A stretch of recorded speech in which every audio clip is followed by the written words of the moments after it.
সালামু আলাইকুম বন্ধুরা, আজকে জানবো জীবন থেকে হতাশ দূর করার উপায়। তাহলে চলুন বিরতি দেখা হবে। হতাশা মাদক দিয়ে দূর হয় না। হতাশা দূর হবে, বলে দিব তিনটা জিনিস, মাত্র তিনটা। কয়টা ভাই? এক, 5 ওয়াক্ত নামাজ। এক কি?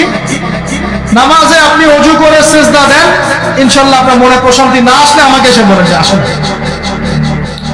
চোখের পানি, মনের আবেগ যা আছে আপনার ভিতরে, কষ্ট, দুঃখ, যন্ত্রণা, সব আল্লাহকে ঢেলে দিবেন। নিজের আবেগ ধরে রাখবেন এখানে, আপনি আল্লাহর জন্য ঢেলে দিবেন। মানুষকে আবেগ দেখে কি না? মানুষ আপনার চোখের পানির মর্ম বুঝবে? মানুষ কি মানুষের চোখের পানির মর্ম বুঝে? আপনার পিতা যদি মারা যায়, আমার কাছে এসে দোয়া চান, কান্নাকাটি করে, আমি দোয়া করতে পারবো, কিন্তু আমি কিন্তু আপনার ফিলিংসটা বুঝতে পারবো। আপনার অনুভূতি কে বুঝতে পারবেন? আল্লাহ পাক আপনার ঘাড়ের রগের চেয়ে কাছে আছে।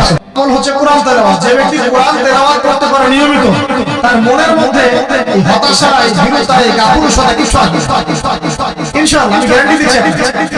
হতাশা আসবেই না আপনার মনে, যদি আপনি কোরআন বুঝতে পারেন। 2 নাম্বার কোরআন তেলাওয়াত, 3 নাম্বার আল্লাহর জিকির। 3 নাম্বার কি ভাই? আল্লাহর জিকির। চলতে ফিরতে সব সময় মুখ চলতে থাকবে, মুখ না চললেও মনে মনে মন তাজা থাকবে, মনে মনে জিকির হতে থাকবে। মনে মনে জিকির করতে পারেন, মুখ নড়বে না, কিন্তু মনে মনে আপনার একটা জিকির হতে থাকবে। সুবহানাল্লাহ, আলহামদুলিল্লাহ, লা ইলাহা ইল্লাল্লাহ, আল্লাহু আকবার। বলা যাবে? পারে। মানুষের মন কখনো চুপ করে থাকে না, কিন্তু মানুষের মন অলওয়েজ কিছু না কিছু চিন্তা করতেই থাকে, থাকে না? যতক্ষণ না ঘুমায় মানুষ।